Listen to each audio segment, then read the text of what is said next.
There you go. Okay, now we can begin. Excellent.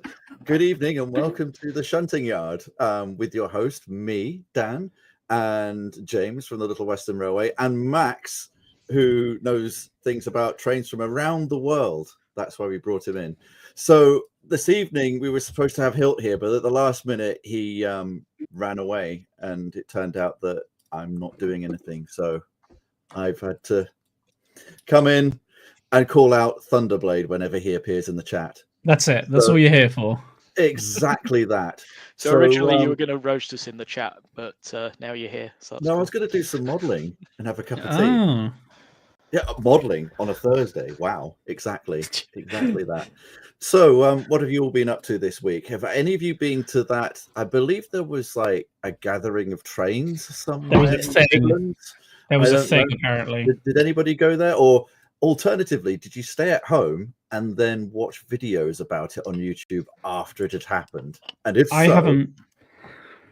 You haven't seen anything about it? I haven't. I've seen one person's video who's in the chat. So that's Tom's. I've watched Tom's video. I haven't watched Laurie's. I haven't watched anybody else's on it. That's my extent. And the one reel of Laurie running up and bulldozing into Tom. That's it. I must admit, the video, the intro alone is just absolutely gold. It's like the problem I had with it though was that the intro was gold, and then the actual event was not as good as his intro.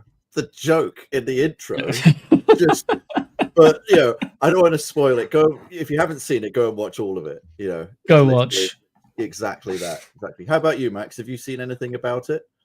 Yeah, I have seen a couple of YouTube videos, but I was playing with Swiss trains at the time, and I've just realised I haven't included any of that for this evening. So, whoops. There's still time. Are you sure? I think there were definitely some that you sent me. Yes, but not other Swiss trains. Other Swiss trains. Oh, okay. Well, we'll get into railway, that. Slightly bigger, but yeah, spoilers. You said that Tom's was woefully short. I kind of felt that he kept it on point and direct. It was about 10 or so minutes long, which to cover the event in sort of a brief overview I thought was ideal, because the other thing is he must go there to go and enjoy the event itself, so you don't want to be filming constantly the whole time. But the main comment I saw was that there was too much to see it all in one day. So I do wonder how it was for the people that went, because it's sort of, if I went, would I be disappointed, sort of hungry for more? Yes, hello, Callum. Interesting. So what are we all drinking tonight? I believe that's a question. I have tea, which is what I had planned. I also have tea. The best mug going. Well. Tea okay. Yeah. All right. Yeah. Tea game. You see, Hilton goes off, but it all literally you're the loner having alcohol, aren't you, James? I'm drinking an 11% summer ale. Okay. I was considering drinking, but too much of a day, as it were. Yeah. Sorry, James. I needed it. I needed it after this week. Although I had a opportune day off today, so I did some stuff inside and outside. But you'll have to wait for that. Oh, is this a video for? It will be very soon. In fact, very soon. Talking of videos on YouTube over the last week. Cheers. I believe you brought one out, James. What was yours about? I did. So I recently did an overview of a 3D printed wagon from another well-known YouTuber that is as twisted as a banana. Interesting. But was it analog or digital? I've just seen that pop up. It is 100% analog. I think we can draw a line under it there and leave that. And I think we can leave that where it is. But yeah, so I if you haven't seen it, please go and give it a watch. It's 12 or so minutes long. So I thoroughly enjoyed doing it. Other than that, have you done any modelling this week? I've done some wiring this week. Okay, that'll be fun to talk about. Max, have you done any modelling this week? Yes, at work again, and actually the same building as last time, but with all these pretty textures and things. So I think at least one person in the chat will get this, but when they saw a photo of a building and a building, I actually kind of wanted to show the building, but I hadn't made it yet. So now I've made the building, so it can go be seen at shows and things. Which show is it going to appear at? Could you tell us? Or Rail Wells, I believe. All right. Any others? Don't know after that. No plans for it to turn up at Warnerley, for example? Possibly. Might be too soon to call that. Yeah. Yes. That's it now. We call it the building. Will the building appear in the magazine? Yes. I Excellent. sure hope so. Oh, okay. I hope so too. And we certainly look forward to that. To bring it full circle, a layout plan on how to use the building. Oh. So you can here's the layout. This is the building. Go have fun. Interesting. Well, to bring it full circle, I just carried on tinkering with this. It's still not done. There's been a couple of reels on my Instagram that I'm sure that some of you will be deafened by. Heresy grows with idleness. Yeah, exactly that. In a very good way. If you haven't seen not just Dan's reels on this, but the reel that started it all, I will share it again later on tomorrow, probably. So everybody has to watch it all over again. It is gorgeous. Just an S100 reversing over a main line. Why it doesn't have a bazillion likes and views, I will never know. What I think is quite fun about it is that the engineer, because I'm not allowed to call him a driver, the engineer blatantly waited until... Oh, no. Yeah, sorry about that. Blatantly waited until he was under the underpass to play with the whistle to get the lovely echo. It kind of just needs like a meme version with the O Dr. Beeching, stop playing with your whistle. Just like interjected into it. Stop that noise. So you've heard of tunnel thrash. So this is now whistle thrash under whistle thrash.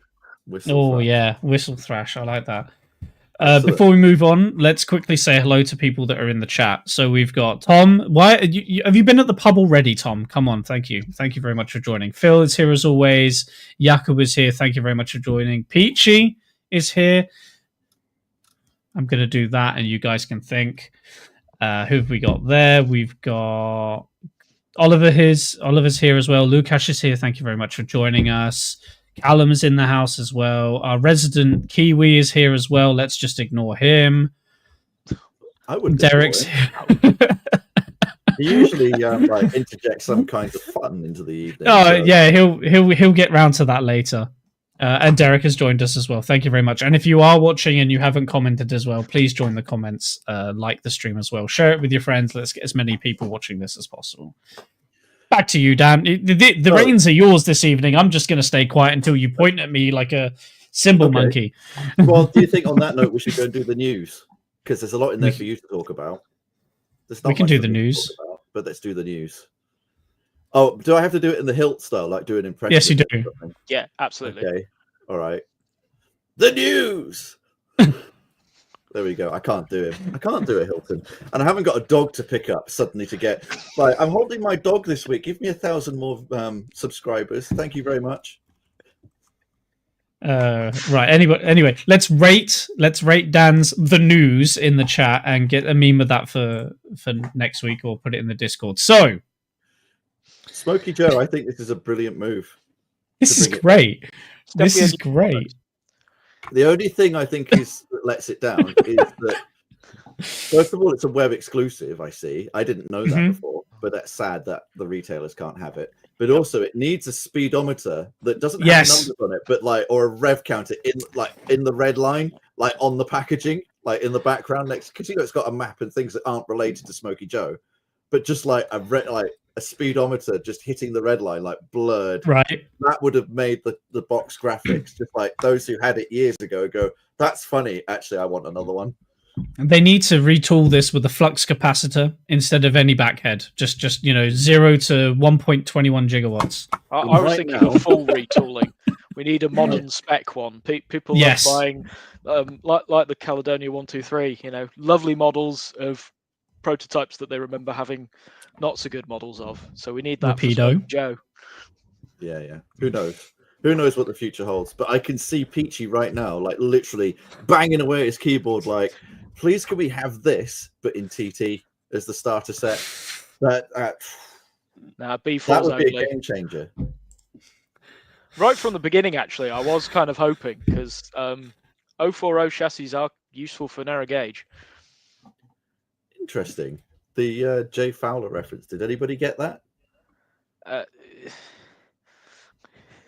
Go on. I mean, if it had said H Fowler, I would have maybe said it was our Caledonian engines better than Midland ones. Oh no! But Jay Fowler, no idea. It's too realistic for TT120. Yeah.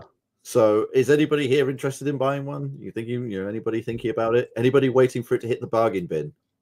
I will wait for this to hit the bargain bin. Or anybody got a friend with children or got children and thinking, I'm going to start them off with this. Amount of money, I've had enough TT for this month. When are they going to do the Loop expansion pack?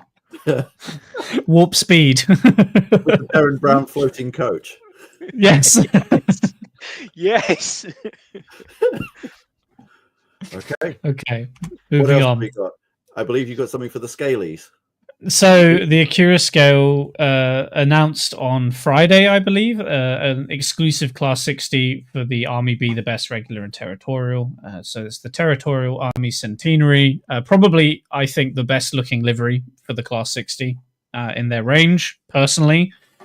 So you can get this for $169.99 or $269.99 DCC sound fitted if a Class 60 is your thing. I think it looks great. But how many Class 60s are on the market these days? I do like the way how you can see details through the mesh on the side of it. I do like that. Donuts, yeah. It must be a change to weather, though, because when you're weathering that, do you take the side off and then weather the engine bay and then put the side back on, or do you just try and weather it through there? Maybe I don't know. Day.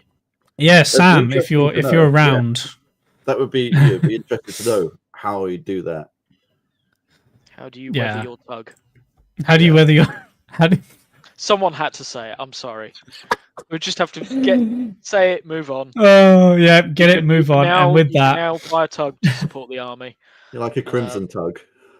I've been looking at 60s all week. Okay, so then the very pixelated Bachmann Autumn 2005 announcements were yesterday. I wouldn't say it was lackluster. 20 years ago. I wouldn't say it was. 2005 ones were 20 years ago, James. Shush, leave me alone. But the models are available now from the. They've only just become available. No, they're not even available. These images are still new. We're still waiting for them all. They're on the boat. They're on the boat. They're going through the Suez Canal. It might be a while. So, no, 2025, not 2005. My apologies. I want to go back to my youth. It's exactly what it is. So, I haven't put everything in here because we'd be talking for an hour just for that. So, I've stuck to some highlights. So, NG7 got a shout out with some buildings. So, there's an NG7 water tower and an engine shed. I quite like the look of these. And although... just the way my brain works, it's like they're giving you a building to put water inside a loco and a building to get water from landing on top of a loco. They're both water related in their own way. Well, I quite like these, and also the last set of announcements because the first lot of buildings were Slate Quarry inspired, but then also I gathered too big because their 009 ones were too big because Quarry Hunslets are tiny. But then these and then the station building previously, because they're metal and corrugated buildings, then they don't even have to be for British prototype. You could use them for colonial layouts, and might buy them actually. They do look pretty good. I wonder though. They do look great. If you tried watering your garret from that water tower, whether it would run out of water before the garret was filled. Well, you'd have to check if the hose was floppy first. Yes. Because they don't actually put the bag back anymore. It seems to just droop. So I nearly got drenched last time I was up there because the bag just went sploosh. Oh, it's funny, isn't it? Sorry. Yes. Rob said he had no Wi-Fi, so he couldn't appear in the comments. But suddenly, a wild Rob appears. It's like smell the NG7 over again. Yeah. You don't want a floppy hose, guys. You don't want a floppy hose. No. Dan, James, and Max used ignore. It was effective. Moving on.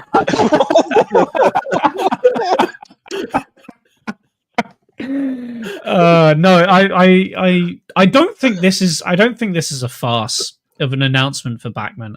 It's playing it safe. They haven't announced a lot in a while, and I'm expecting something to come soon. So they've neglected it for the last few announcements. So sort of my counterpoint to all the complaints and fears over NG7 is, do we all remember what it felt like when 009 you could only get a Manning Wardle where the rods fell off and then a Baldwin 460?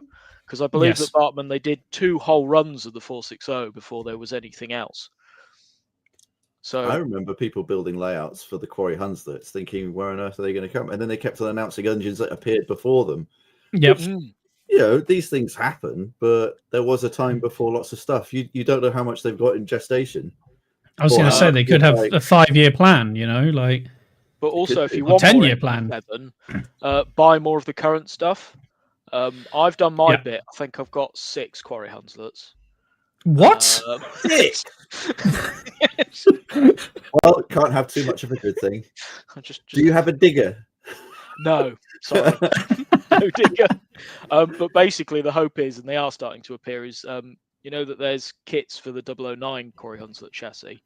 I'm hoping that there will be, well, there are starting to appear now, kits for the NG7 Quarry Hunslet. So you can make more than just Quarry Hunslets, and outside frames are always cool. Right, okay. Isn't there one for a server? Yeah. Interesting. We'll see how that goes. Moving on, James.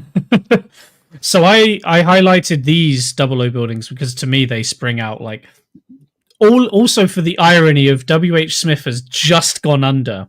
So let's announce a kiosk of it.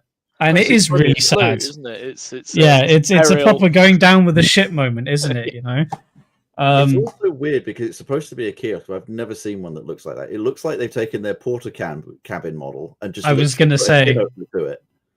Yeah, TG Jones. I was trying to remember what the new name was. Yeah, TG Jones. How unthoughtful is that? Like, why couldn't you just keep the household name?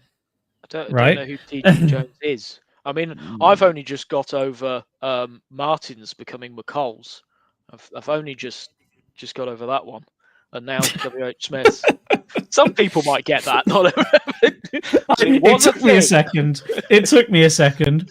The only one I can think of is become a Morrison's local. So, yeah, interesting. You have that parallel.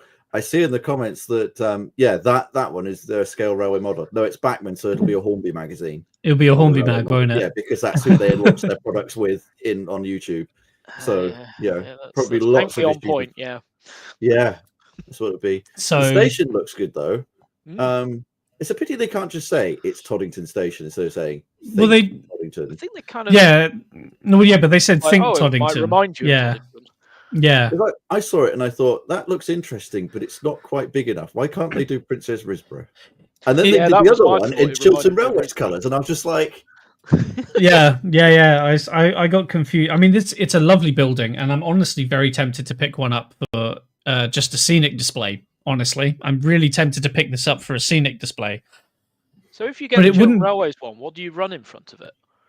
Well, this is the other thing. Is that, on the modern, isn't that modern? It has the old-fashioned posters on it, and you think, why couldn't you have put some generic modern style posters on there? Maybe they might. Lackluster is coming up again. You never quite know between an announcement pick and the final product, but you don't really want to risk it either. You're giving him too much limelight. I'm going to stop highlighting. That's the last one. That's the last he's getting today. So there you are. So if you want to, that worked. So if you want to pick up a kiosk, $29.70 at the retailers, and the station is $84.95. Watch this space because I genuinely think I'm going to pick one of these up because I really like the look of them. Yeah. Next is Daniel's favorite announcement from this entire launch. Because he's Dan, what's this? He's the known Great Western modeler here, is Dan. Oh yeah, so of he's course. A specialist on this. The return of the castle. From what I can tell, the BR and the late Great Western are fine, but the early Great Western, they've picked one which is not right for their tooling.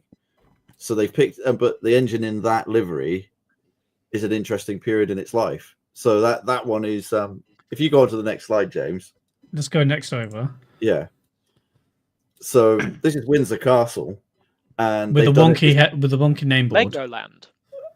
Yeah. They've done it for part of their 1925 celebration, but in 1930s condition with a bigger tender. But being one of the original castles, the cylinder block isn't like that. That's the later design. So you see, that's where the tooling just error clip is. It and put a new one because it's Legoland. I don't know. Because Legoland's in Windsor, so that's the inaccuracy for the model. And then if you go on another slide, James? Is it really a new tooling? Peachy is asking. So it was tooled in 2018 or released in 2018. And you'll see the cylinder block on that is a different design because the first few castles had that design based on the Star class, and Windsor Castle had it for its life, but also it has a smaller tender. Match. So that's how Windsor Castle would have looked in 1925. So you're telling me I need to build a styrene box to put in the front? Need to mill a bit off. Yeah, because it's got two curved edges on the front of it, whereas they were filled in later for the later block. But Bartman never make mistakes. They say they can only model what was real. Also, that's a Dean. That's a Churchwood tender for. Oh my god! Yeah. But then the other interesting thing is, if you go on another slide, so if they'd actually tooled the front end correctly, it was a Royal Train engine, and there it is in the livery that they're doing it in with all the Royal Train stuff. Now, how cool would it have been if they'd done the two bits? That would have been awesome, and the little lamps, Yeah, exactly. Everyone would have overlooked the cylinder block then and just gone, actually, that's cool. It's a Royal Train engine on Eastern Region coaches, because that's the East Coast Joint Stock Royal Train. I'm getting past that. So, okay, any more gripes? That was my gripe is that it's not an Atlantic. Yeah, I completely agree with that. We need more wheel arrangements. They did exist. It feels like dual frame locos is asking too much. So Atlantic, that's. But at least there's a castle in Engage. Unlike at least there is a castle. Yeah. Actually, that's it, isn't it? It's Great Western. When you see all this stuff, I'm just like, you used to be cool. Yeah. You got old and mature and standardized. And what happened, man? Yeah. What happened? Take us back to the early 20s. Right. So if you want one of these in Engage, DCC ready is 152.95. DCC sound 246.45. It does sound pretty good from memory. If they're using the same sound file as the first time, it sounds pretty good. But for a Zemo, but the actual model itself, I used to have one. They were really good, like from the first run. For an Engage, it's brilliant. Don't we all, Oliver? Yep. Don't we all? Dual frame gang. Yeah, I think the Aberdare has an image problem though. That's the biggest thing. Well, it does have a problem. Yeah, some of them worked in Aberdare, so all of a sudden everybody thinks they only worked in South Wales, but they actually worked everywhere, and there were loads of them. So, yeah. Anyway, last week, be appropriate to his layout. Last week, Bachmann announced the J71. This week, they've coloured it in. All we got last week were the black and white photos. This week they've given us the colour version. It's amazing to think they can do all of that in just 1 week. I know. It's really astonishing. No. This is what happens when the boats get stuck in the canal. You know, like months of development get put in a line. And that the thing got through a week ago, and the next one's just been waiting for months. The way you said that made me think it was like a cork. It was just sort of boom, and then the boat just got here extra fast because it was stuck in the canal for so long. So yes, we've got livery samples. I really like this green one. I really like the green. Don't know why. Yeah. It's not my region, but it's green. You can get other things in that green. Can you? Yeah, there's plenty of other things in that green. Okay. But, to go with this? Yeah. To go with what I do? Yeah. Collect them all? No, there's just lots of other northeastern locos available, isn't there? Because there's quite like the electric one. Yes, the electric one's quite cool. Yeah. Are they still available?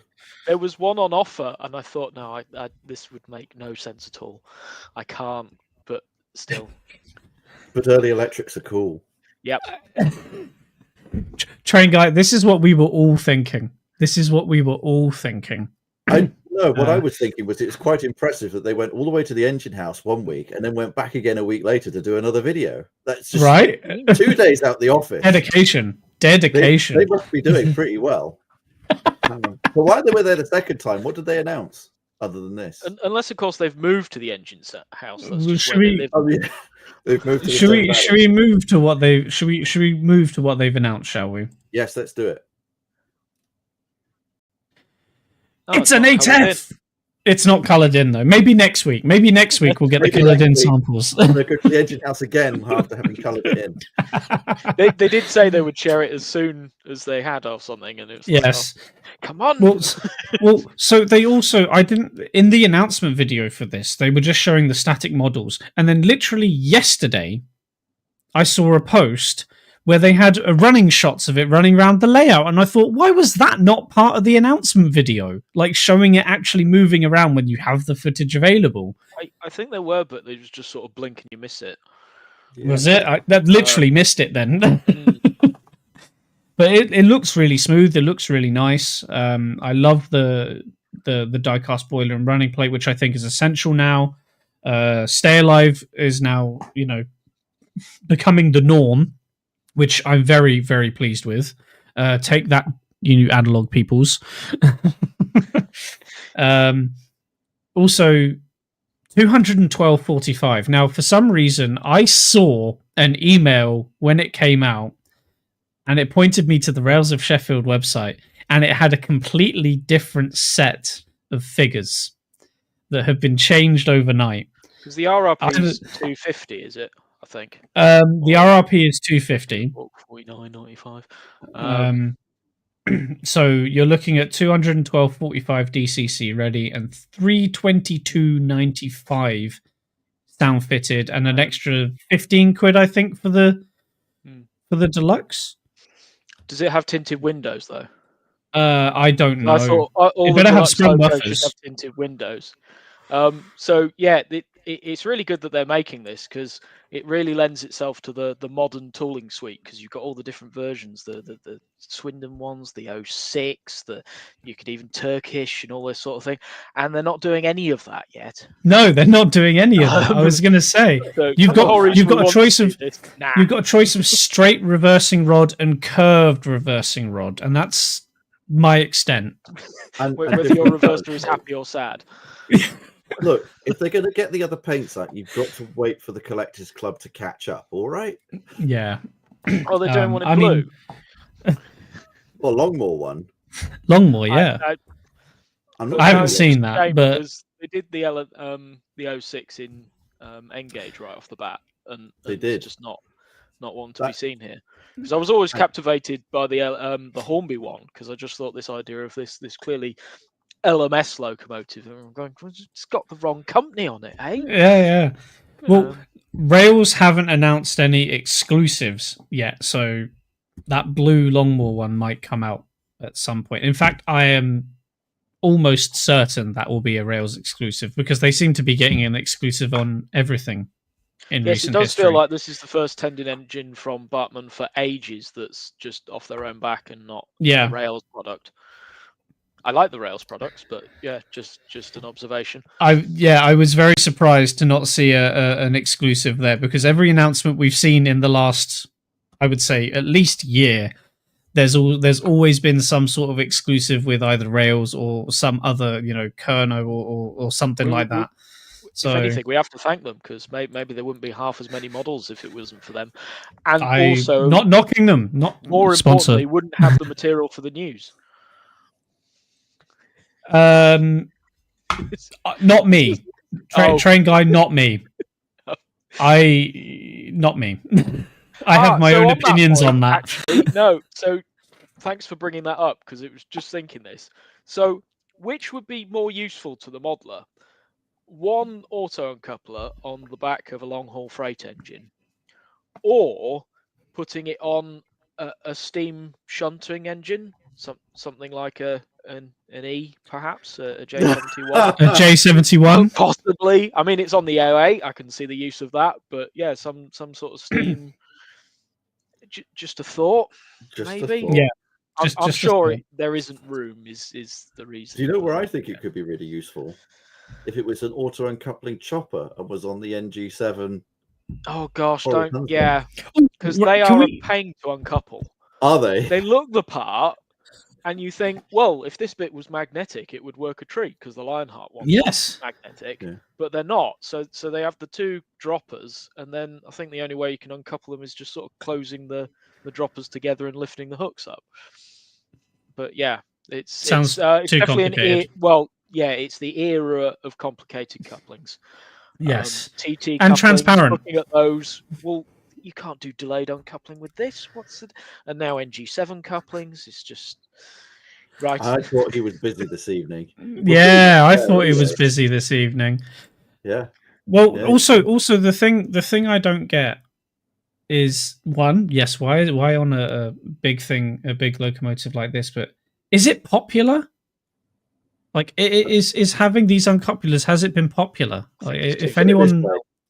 Let me put it into perspective. I don't own any with auto uncouplers, and I don't know anybody who owns any or has admitted owning any. It's a bit like Ferraris. Somebody somewhere must have one. But I haven't, until there's a lockdown and I get stuck in a petrol station talking to a pop star for 10 minutes who happens to own one. It's just something that is available to people who are well-to-do. I thought people were just buying the deluxe ones for the tinted windows. It's got to be tinted window syndrome. If the 8F doesn't have the tinted windows, I'll be very disappointed.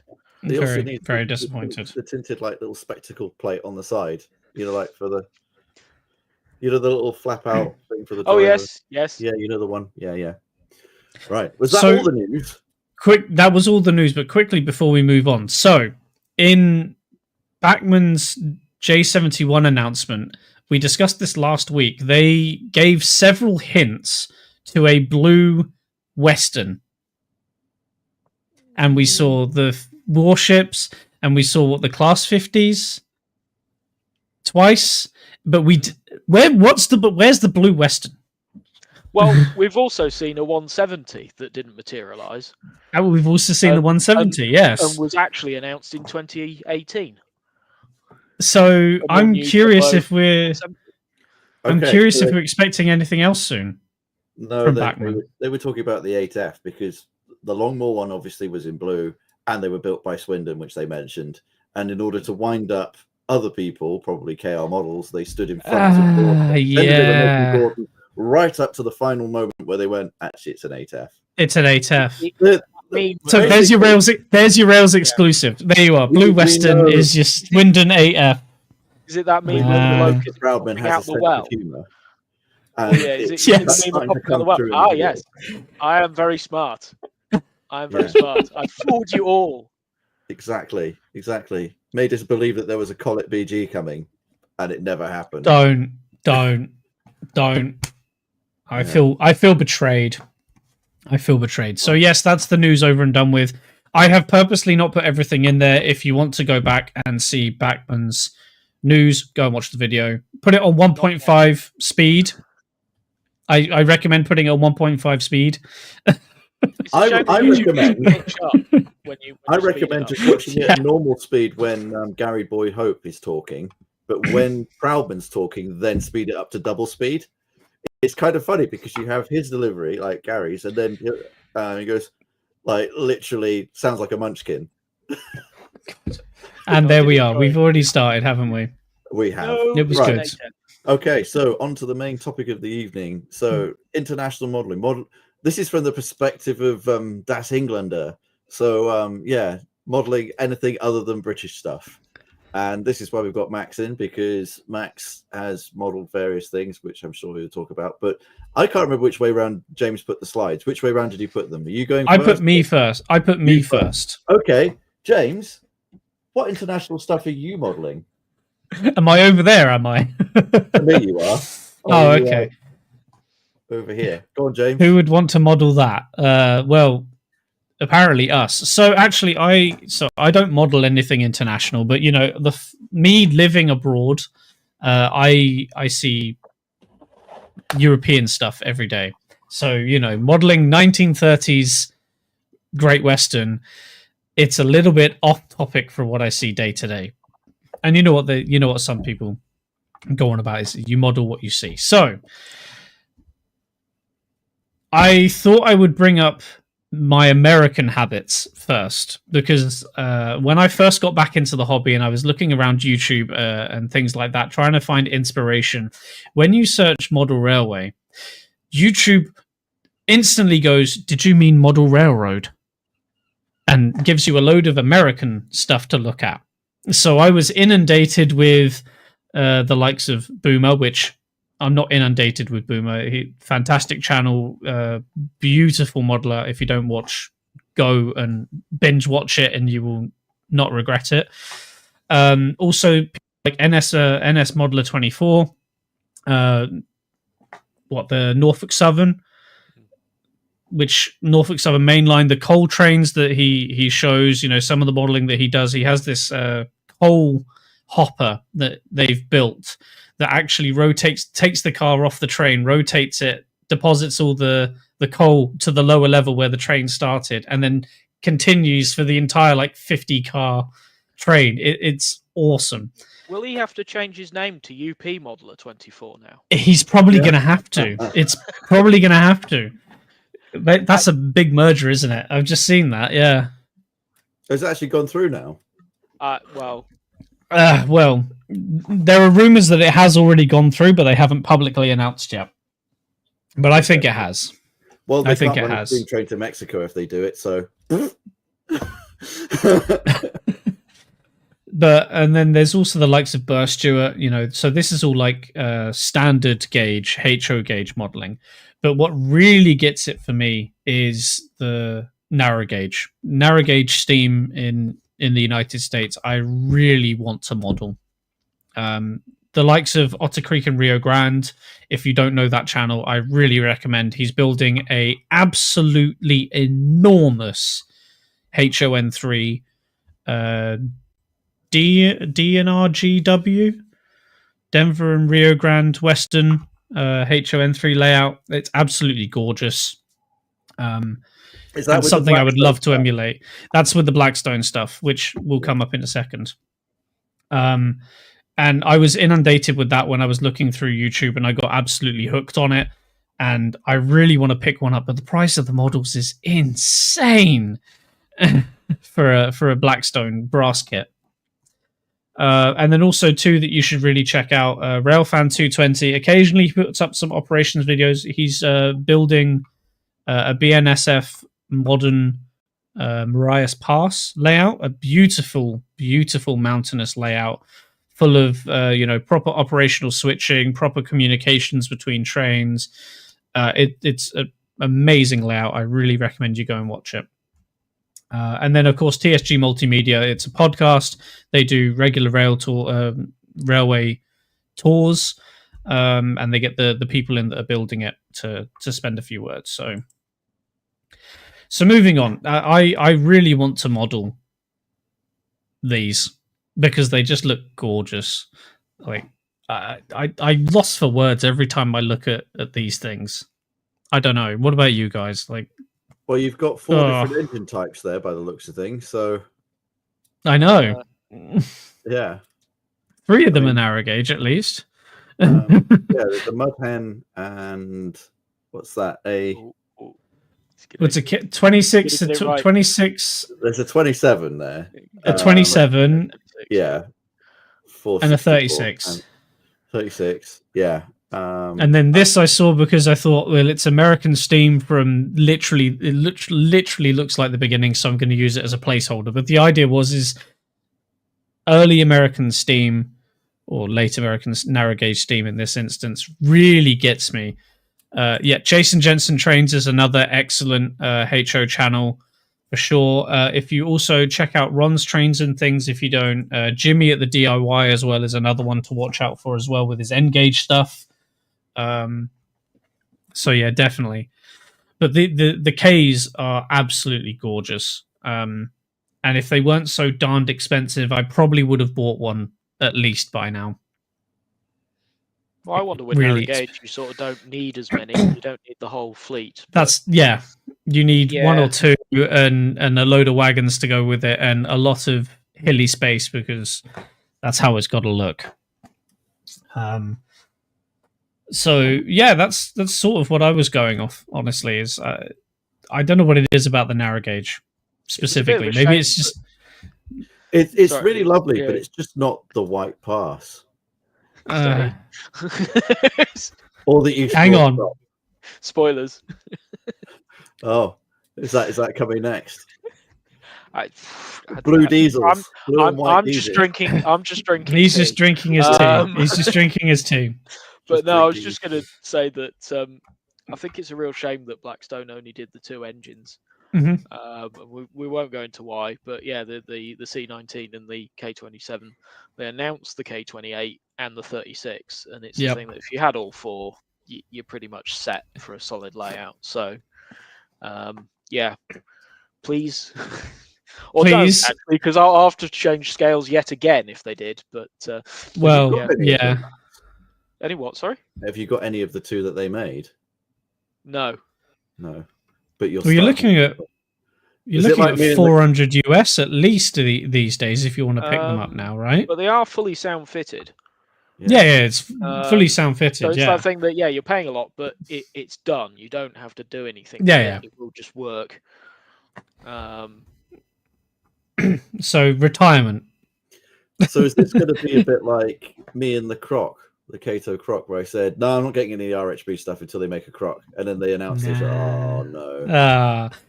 Honestly, my threshold for that was lower. It was the 442, but we'll get to that. Yeah. I honestly think if any more of these get announced, like so as is, the K27 and the C19 are already there. If one of the other 2 gets announced, I might just throw my wallet at it because they're just gorgeous. I can't get over it. Do I have the space to do a properly do a HON3 layout justice? Probably. I could probably do a nice little yard scene, like an older yard scene with a nice mountain behind it and things, or a dual gauge yard. Exactly. If you want to see a nice one, go and check Otter Creek. Seriously, it's the only bit that he's got scenic, and it is gorgeous. So yeah, I probably would throw my wallet at it. Nice. Honestly. So what's next? Next is ultra modern. Ultra modern stock. So Jakub might be able to help me with this one, because I'm only just getting to terms with the modern stock here in Slovakia, and stuff that's made by Skoda. There's Siemens in here, things like that. Jakub is already saying, oh no, yes, oh no. But I see it on a daily basis. I can't. So here, it's all electric. It's all overhead electric lines. I don't know if some of these have diesel engines in them, but I never hear them. So you have a 7. So this is a brand new Class 742 shunting locomotive in this really striking Slovak Railway cargo blue. As far as I'm aware, Pico are in the process. So that's Pico, sorry, not Pico. Pico are in the process of doing one in HO. So here, if you want your European models, it's Pico, Roco, or there's another German brand. Fleischmann have done some of the older stuff, but they are Roco. There's another company I don't know. I've only recently started looking into this. Are Mantua still doing stuff? No idea. Honestly, no idea. It's only recently. But there's a lot of TT120. There's a lot of TT120. Oh, everybody here models you it. hear every day. No, everybody here models it, and all the new stuff is being made here in TT120, not in HO. Ah, interesting.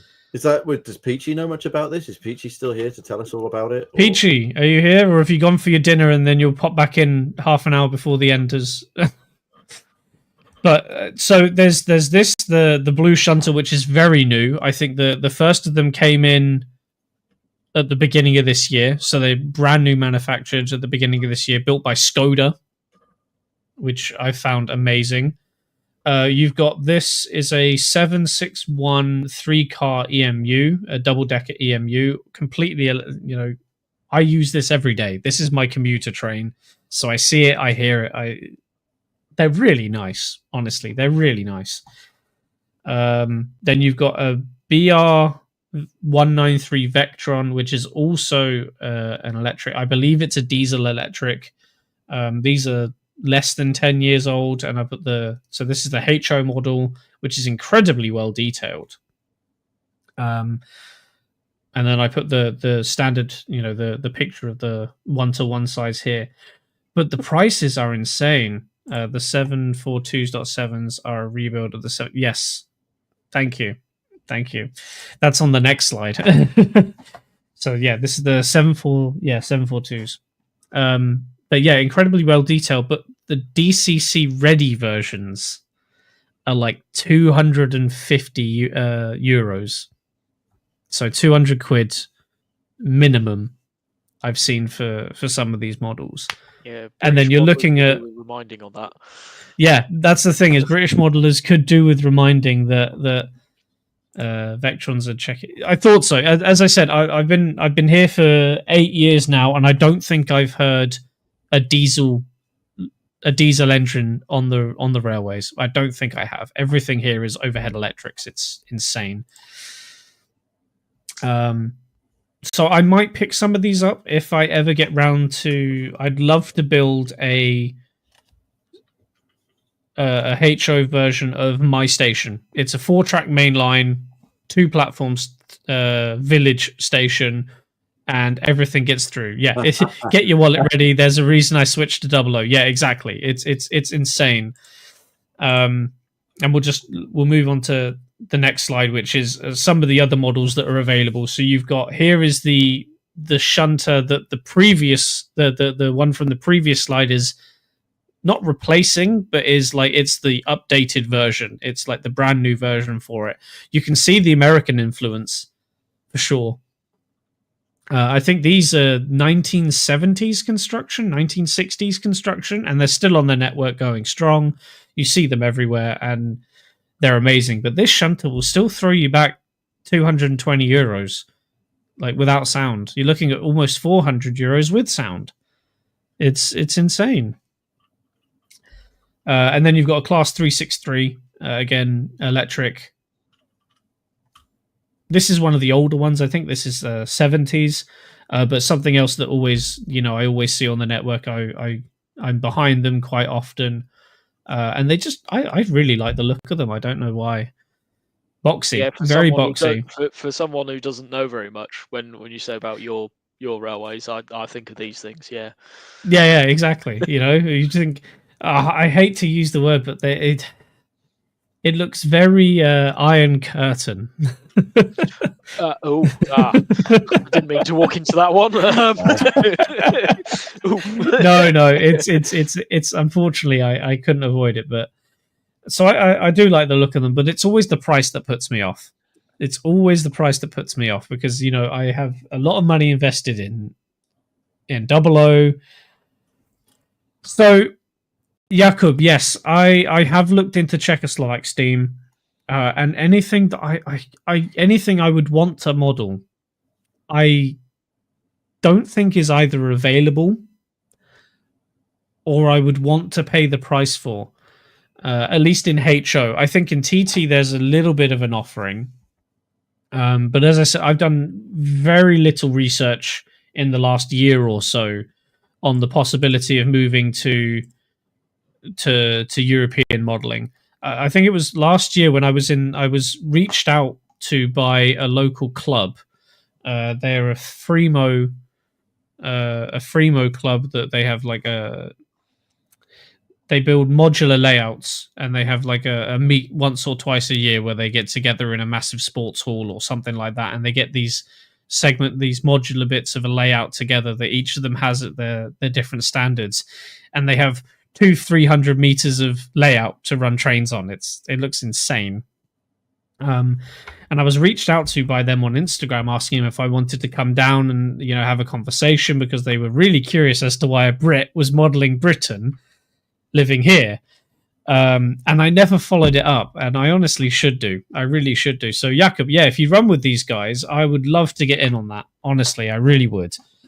Bring some Great Western steam onto a HO layout in the middle of Europe. That would be great. It's the same gauge, right? So at the price of that shunting locomotive, does it come with auto uncouplers on both ends? I don't think so. Oh, I think this is bog standard analog running, which is not great. Do you have any extras actually? So like radiator fans and things as well. No, it doesn't. Yeah, see, there you are. No, it doesn't. It doesn't come with any of that. This is bog standard injection molded plastic bits. Probably.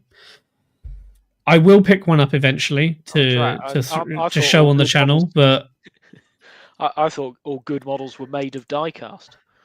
What I would hope so. Quite telling is that. Thanks, Oliver. Enjoy your holiday. The prices you're talking about, if Hylt was saying the same stuff about his country, he'd be talking about 70s Lima that was really ropey, but people would still be paying the same sort of prices for it. Yeah. Well, as I said, I would like to get into this era, probably with the very small shunting, like an IKEA shelf, like two-siding shunting section. I would love to do. But again, I have to budget, and I have to do the costs of it. I mean, I was looking at so for example here, the 363 here has got 3 coaches behind it.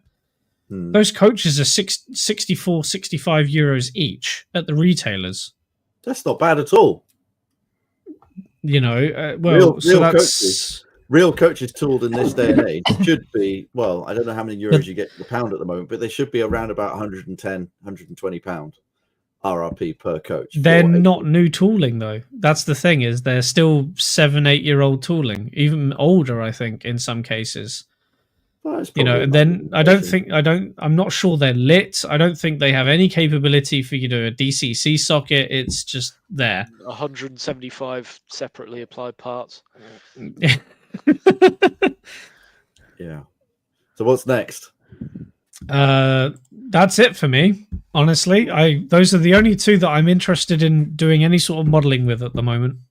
So Max, which projects did you cherry pick to talk about out of your many? Yes, I sort of got all of them, I think, really. So a lot of my time modelling was spent in Owen 30 because of the range from Bachmann. A lot of people with narrow gauge modelling in America sort of drawn to the Colorado stuff, like James was saying, but I felt I couldn't really match what was being done by other people, so I went more to the east side of things. So sort of inspired by Sandy River Ranger Lakes, and the other main 2-footers, East Broad Top, and then sort of settled on basing my layout mainly on the East Tennessee and Northwest Carolina Railway. So here's a shot of part of the Doe River Gorge stretch with one of the bridges that I replicated the scene off. So the locos are different because Bachmann do actually make a model of the 460 in the picture. Mm-hmm. But the model in my photograph is a Broadway Limited C16, but to make it look less like the Rio Grande and CNS examples, I've swapped the tender out. Yeah. Interesting. That was one. So the Tweetsy, so the 460 is like the big hauler that I showed is my very first train set. That's exactly it. Same prototype. Yeah. Yeah. Surprised you haven't got one in 930 to as a throwback. Yeah, maybe I should, but they never did one in dubious Santa Fe livery. No. What a shame. Yeah. Don't, because I want to go out and buy an ON30 train set now, or a HON30. Sorry, don't. My wallet is already secured for many things this year. I don't need more things to add to it. Well, I don't know if anyone does a HON30 train set, but we can make one. You got mini trains was basically all it was for that. But no, ON30, the bigger stuff. So yeah. Okay. Next. Next, Dan, you're supposed to be doing this. I remember loving this picture. Yeah. Yes, so I thought I'd bring it back. Thanks for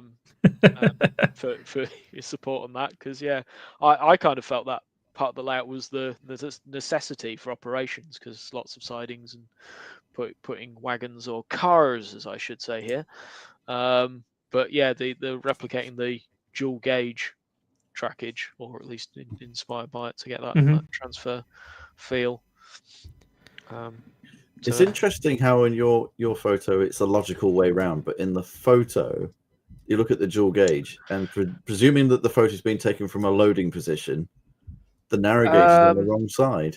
I don't know if it is. I mean, what dictated the sides for me, was as you say, to line up with the platform, but also I was quite conscious that I didn't want to build any dual gauge turnouts because I'm not quite there yet. So there is the one way you can cheat by having a narrow gauge turnout and then just laying the third rail alongside one of them. But yeah, as soon as they cross over each other, it's a bit of a nightmare. Next. So yeah. Moving swiftly on. Moving swiftly on. Oh, it's my engine. Yes. A Garrett. Well, this was it. I found that there were so many pictures of your engine, it was quite difficult to find mine. Sorry. So I thought I'd include them all. Well, I think this was actually taken during lockdown when it was on loan. So yeah, it's a rather bizarre arrangement. It's like you stuck a load in your flat. Well, borrow my engine for a bit. Here you go. Play with my trains to keep you occupied. Yeah, it kind of worked. So sort of towards the end of that ON30 layout, becoming increasingly inspired by the Victorian Railways narrow gauge out in Australia. So it started when Haskell Company made the NA in the top left, 2014, I believe it was. Lovely. And they made all the versions. So there's black, green, Canadian red. You can see there. And then later on, they made the NQR open wagons, which you can have many models of those, because I think there was over 200 of them originally in real life. And also more recently is the NBH passenger cars, known for being the ones that you can dangle your feet out at the Puffing Billy. But what I was quite liked about this, so one thing was I really do like American built tank engines, because they're the sort of that mix, because most American engines sort of tender engines, so it's sort of bringing it back to that British narrow branch line feel that we're sort of more used to, but also because the prototype is 2'6", it is ON30. With the ON30 range from Bartman, you're buying a lot of models based on 2 foot, on 3 foot. The ones that are 2'6" are South American usually.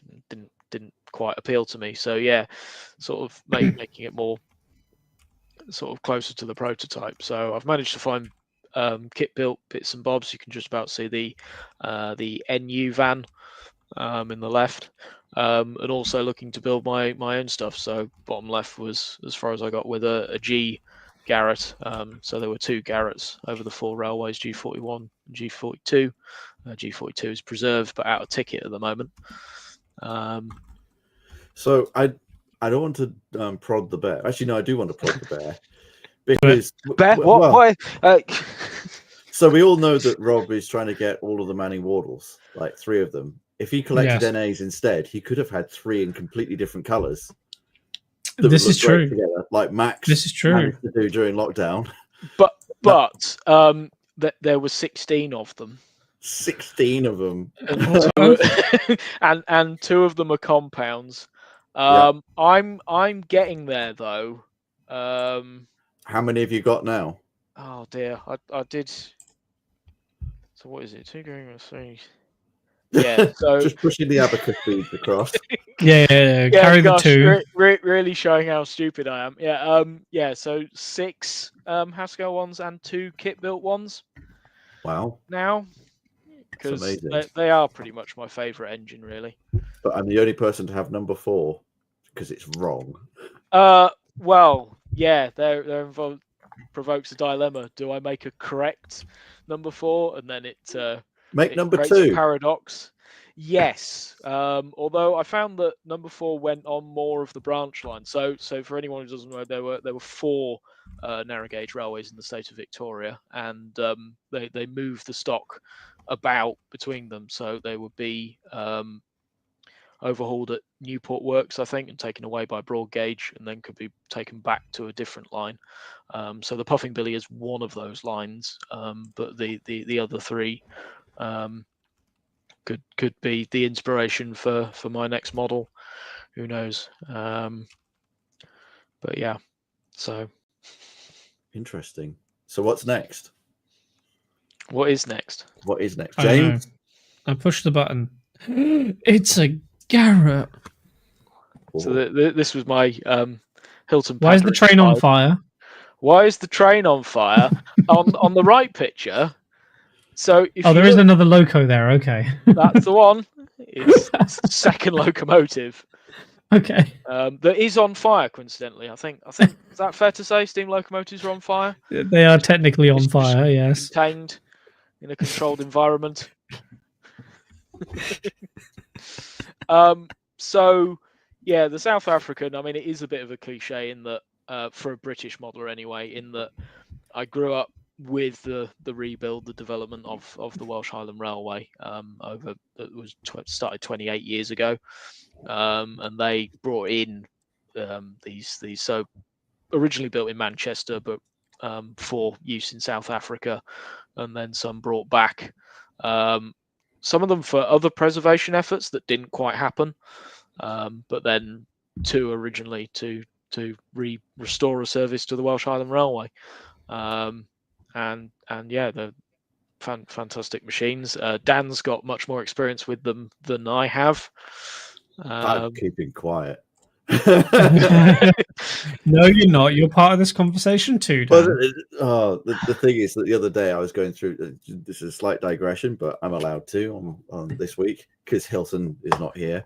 I was going through my computer and found some footage from when I had a footplate passenger who was a close friend of mine, and I basically said to him, "I've got you this footplate pass for a trip out, but you're going to have to film it for me." And he ended up filming the shopping bag with his lunch in it more than the actual what was going on. So I've got this rather shaky footage of the most hellfire bit of the trip, literally coming off of a 5 mile an hour off a crossing up at a 1 in 40 into a tunnel. And it's mostly the footages of this Tesco bag with someone's lunch in, like shaking about all over the place, but with all the other like sounds going on, the chuff and the chimes, and yeah, brilliant. Are you going to release that video at some point? I might. Yeah, please do. Down to be a scratchy thing. I don't know. We'll see what we've bollocks. I mean, it's because you never invited me. That would have been a different footage. Oh yeah, could have been the back of my head instead. Or I'm sure I did invite you, but you just never round at the right time for it to work out. Okay. There was an Unova reverse card. Well, here's the thing. It's like I seem to recall that every time you came up, it was always during like a gala or an event. If I was there. Oh yeah, that's when it was interesting. Footplate passengers and galas or events are just not a thing. Oh no, I know. I mean, I did a day on a double fairly. Then you rock up for a turn and then find you've got one who's a friend of the person who does the roster, And it's like, oh, okay, so I have to put up with someone else's footplate passenger on my footplate for the day. It's not what you know. It's not what you know, it's who you know. But yeah, so it's a thing of, well, finally managed to acquire a model of an NGG16, which sort of explained in the last time I was on. But yeah, sort of tempted by its original habitat. You can see, I thought this photo showed it quite well, the winding through the mountains, hillside. Also, I am quite keen to make a model of an NG15, the 282 tender locos. Also ran out there, one of which has recently been brought back to service on the Welsh Highland. So 15 yes, 15. 15 for 15. Yes, that's right. Yeah, but it was catchy. But it was more catchy than Unfinished Business. It was okay. Hilton's written something in Dutch. I did wonder how this bit would go, because it was sort of, yes, and now I'm going to talk about something that Hilton obviously knows much more about. So yeah, but there is the sort of caveat that I found in that. So one of these locomotives, number 130, is actually now running on the Puffing Billy Railway in Australia. They re-gauged it to 2'6". So which Aaron did point out. Thank you. There we go. So it's that thing of, well, I can still keep it and run it prototypically on an Australian layout, maybe. Maybe. And there's also NG15s out there as well, although on a different railway. So yes. So what's next? Total gear shift. Okay. Crunch. Into the modern era. Keep your pants on, Dan. Keep your pants on. I have a box full of this stuff. Well, hang on. Keep his pants on. Did we ever? Does that mean that the Kickstarter was funded? The Kickstarter was funded, and we can see down his leg. Dan has pants. And actual pants, not pantographs. Unlike James, do not stand up, James. In your long john, do not stand up. Right. Oh, that's humid here. Fortunately. So yes, I was very lucky into going on a couple of holidays to the canton of Graubünden in Switzerland. And sorry, I'm seeing a lot of K1 in the chat, but K1 isn't South African, but it is Australian. So K1. Yes, K1. K1 is a locomotive. Anyway, sorry. So managed to go out to Switzerland on holiday. So these are the 4 photos from my last trip out there, which was in 2012, so quite some time ago still. But yeah, managed to see a bit of all. So top left, you got the crocodile, which of course I couldn't leave out for Dan's sake. So that's at the museum at Bergoon.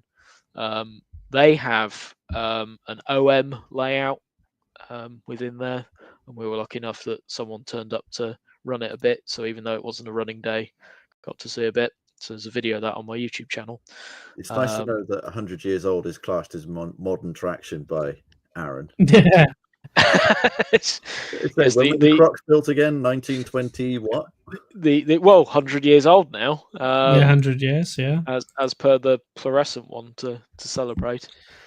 Batman could have done one of those for their 100-year celebrations that they announced.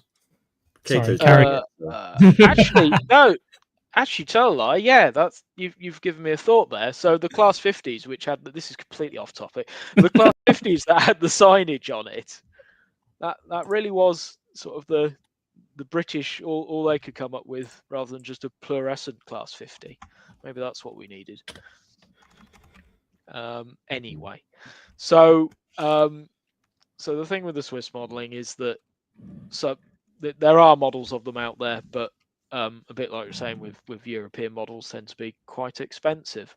So for a whim, they're not that appealing. But Kato started making it was the 443 and the Glasser Express coaches first, and I sort of saw that announcement and thought, well, it's the Express, it's not the day-to-day as in these pictures. So if they do the EW1 coach and the 442, then might give it a go. And yeah, sure enough, they announced it, so I started buying the things.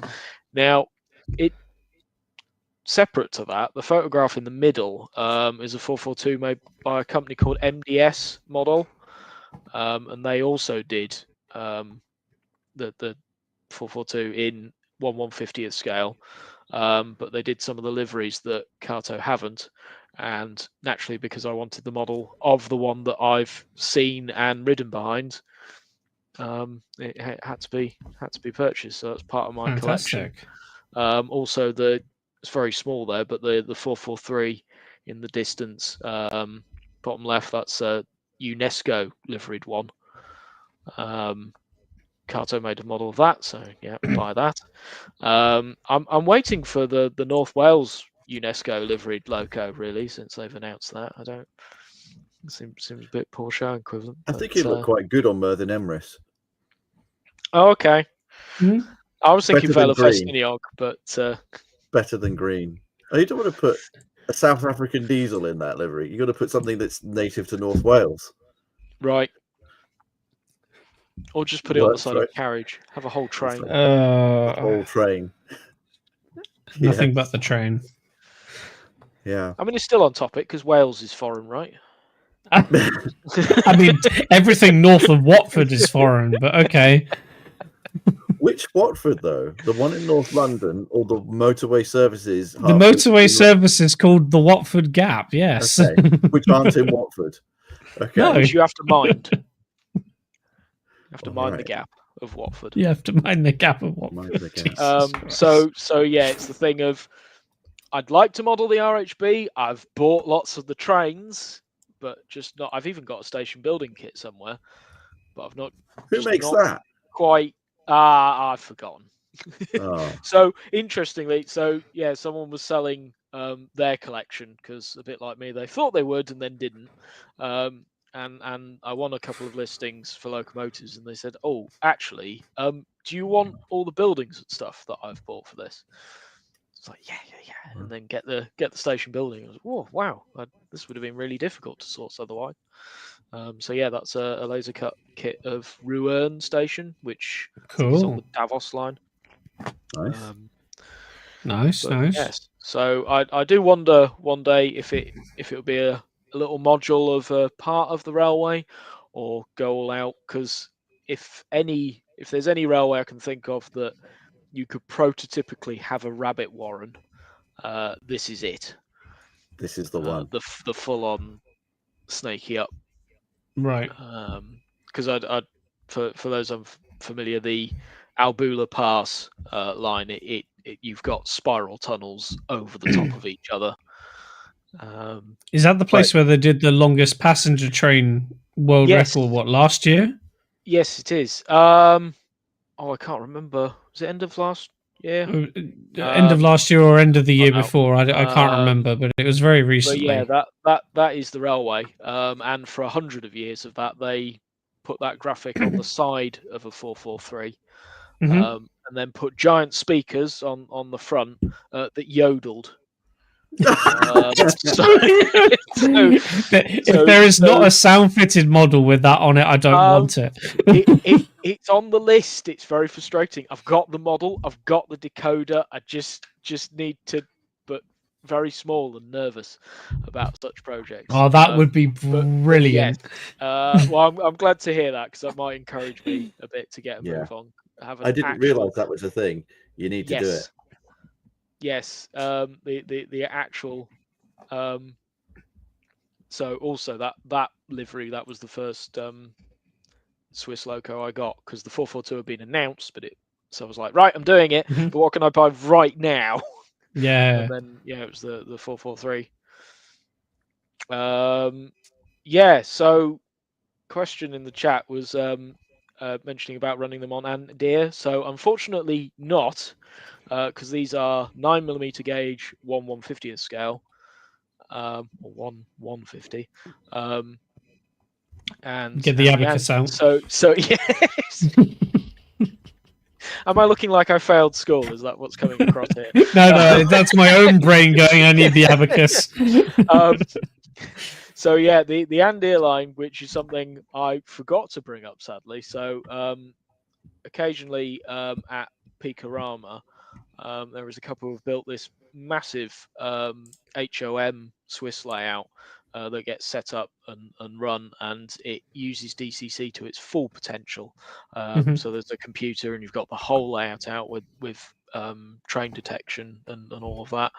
And then we let the general public drive. So yeah, we get the kids in and say, "Oh, do you want to drive a train?" Oh yeah. Yes. We show the phone how to drive it, and yeah, they're really good at it as well. So yeah, quite a different way to try and get people into the hobby, which we're always trying to do. But yeah, I naturally wanted to attend and join in on the fun because it's RHB, which I already had an interest in. But yeah, it's quite something. So if anyone might be in the area, or so go on the Picorama website and check the dates and say hi. Yeah. And if you're not sure how to do that, just go onto Instagram and find Mountaineer 1265 and then message him and go, when can I play with your train? When can I play with your train set? Your train set. Well, this one's not my train set, which is why I forgot to bring it up. But yes. Oh, and also to complete, so I was saying about the Carter range. So yeah, the HOM layout, that's 12mm gauge and 1/87, so a bit bigger. But it's also based on the Bonina line, so there'll be a bit of arcing with my AC trains. But one of the really impressive bits about the operation is that it's got a station very closely based on Pontresina, which is where the AC meets the DC. So we actually have the trains run in, do the loco swaps and carry on, and then also freight trains that pick up. So recently on an Insta story of mine was the video shot of 3 trains all departing at the same time in different directions, as they do at Pontresina. And it really keeps me on my toes because quite often I like to be the shunter in Pontresina. So, quick, train's coming, quick, clear the platforms. Departures thrice. Departures thrice. Exactly. Departures thrice. So because I wasn't prepared for this and Hylt just dropped me in it, all I have by way of other than I have the Rule 1 purchase, which is I have a Canadian locomotive, which just happens to be the star of my my all-time favorite railway film, Rocky Mountain Express. And every time I see that, I think of how I could have seen that film in IMAX. I wish I had seen it in IMAX, and they still haven't shown it in the UK in IMAX. But is the model? Yeah, this is something I decided to do for myself because when I joined Rapido, I was like, if I pass the probationary period and carry on working for them, I'm going to treat myself to one of these, and I did, and here it is. So it's possibly the most expensive living room ornament I have ever bought. Which very, very occasionally goes for a run on my test track. And because I've moved to KD couplings on everything, I can run it with my British stock. But that's lovely. Today, quite topically, I did actually put in an email to Rapido Trains Canada and tried to order some passenger cars to go with it. So, yeah. My wallet won't like that very much. I'd not made that connection, of course. That is what those cars are for. Yeah. But I urge you, if you haven't seen Rocky Mountain Express, see it.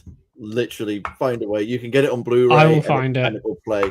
Yeah, it is worthwhile. And if you're not aware of what it is, search on YouTube. There are some snippets to give you an idea of what it's like, but it's a visual feast. Okay. When they made it, they filmed it over 10 years following this engine across Western Canada. And apparently 5 or 6 of the trips were just to record sound. No visuals, just sound. Also worth remembering, no drones. No drones. You'll look at the shots and think, oh yeah, just do that with a drone now. No, full helicopters. Yes, with done in IMAX. And of course, an IMAX film, you can only run it for about 90 seconds before you have to reload the film into the camera. So they were they would do all these aerobatics with the helicopter while the engine's running a tour, find somewhere to land, try and swap the film over, then catch up with the train and get another shot. And it's when you realize that the biggest criticism I had with the film is it was only 41 minutes long. Yeah. And you kind of think, actually, that is a lot of footage. 41 minutes over a decade. It's like, yeah, I doubt much of that ended up on the cutting room floor with the cost and time it took to do it. Oh, okay. But yeah, definitely worth a watch. Okay. No. I'll have a gander. So I'll have a gander for sure. Well, so James, yeah. Go on, Max. I do actually have a couple of slides left when we moved on to your. Oh, did we? Oh, sorry, I thought we were done. No. I spotted no. that, but I thought, I can keep going. So there's two more. There's two more. As we drift more fanciful. So what I've done is done it sort of in order of what I've actually modelled that's foreign to, well, what could I do if you could actually buy it? So these are photographs from the White Pass in Yukon, and it amazes me, this railway, because it had 3 lives before being a tourist operation. Most railways, it will be a common carrier or a specific industry, a mixture of both, and then just die out. But this railway, it was the gold mining supplier to get people to the gold rush. It was commandeered by the US Army, which I think is really interesting, because it means that they brought in locomotives from other railroads, which for a 3-foot gauge railway is not easy. So yeah, top right is a K28, the missing K class from your selection, James, with a thumping great snowplow on it. Yes. Work up in Alaska, and I believe one of the Tweetsy engines was up there as well. But sadly, I gather there was a Oh, is he gone? Oh, he's gone. And we'll wait and see what happens there. Ah. It should come back in a moment. I just looking at the comments, it's just like US Army, yoink. Oh, it's narrow gauge engine belongs to me. I'm back. Hello. It's like Statfold Barn before Statfold Barn existed. Hello, I would like to play with your trains. No, buzz off. It's for the war. Oh, right. Yes. Sorry. Go ahead. Yes. All your trains belong to us.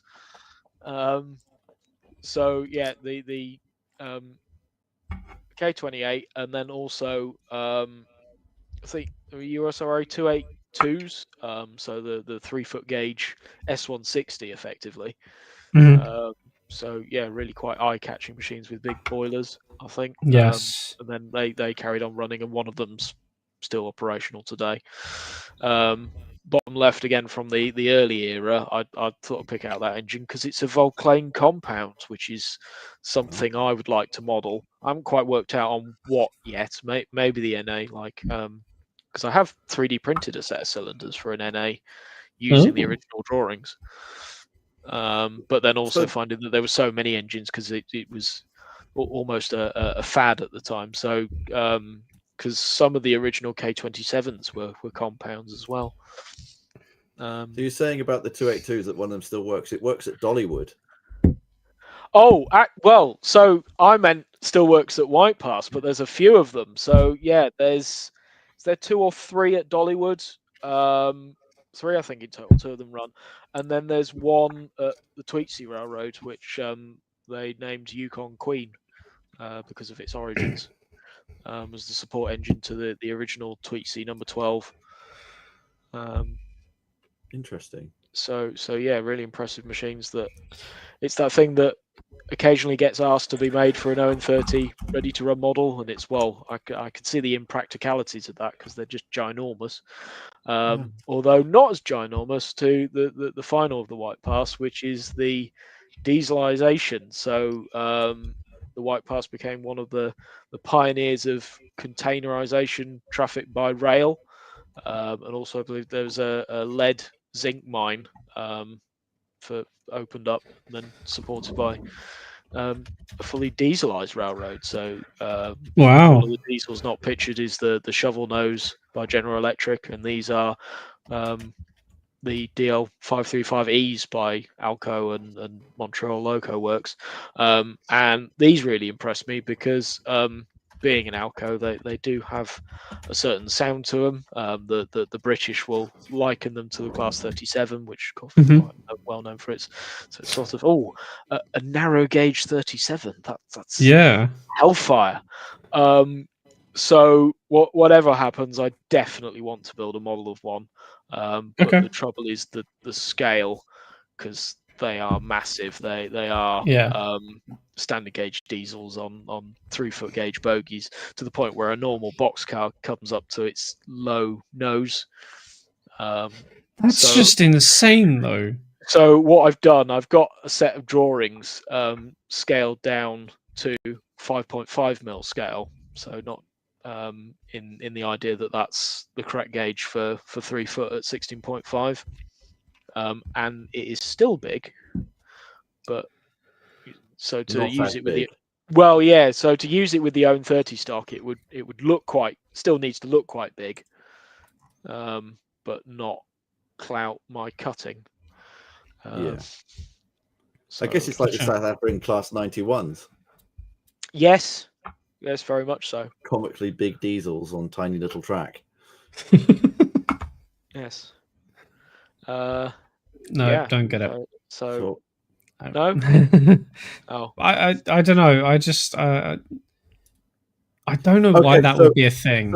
Right, so I'll tell you why it is a thing. Peru probably is the reason why it's a thing. So Peru, so on the railway in Peru, where it goes 3 miles high above sea level. So it goes from sea level in Lima up 3 miles above sea level. And originally, when it was first built, they were using 1,300 or 1,300 horsepower steam engines to pull the trains over the pass. Worked absolutely fine. So they moved to diesels of the same power. The only problem is the diesels couldn't get up the mountain. And the reason was because the diesel process needs more air. So they weren't producing enough horsepower. So they had to replace steam engines of 1,300 horsepower with diesels of 3,000 horsepower in order to get the same equivalent power. It's good that you've brought that up, because amazingly, I have a colleague at work from Lima, and he just got his phone out one day. I was like, "Oh, these are the trains from where I'm from." I'm just like, yes, I know those. I want a model. Give me the big Alcos. Yeah. And the Hunslet 280s on the narrow gauge bit. So it's just a really strange part. Like South America was full of lots of American stuff, but then suddenly lots of Hunslet 280s in Peru. Millions of them. Well, yeah, there's a lot of potential for international modelling on the various countries where there are examples of American and British side by side. Yeah.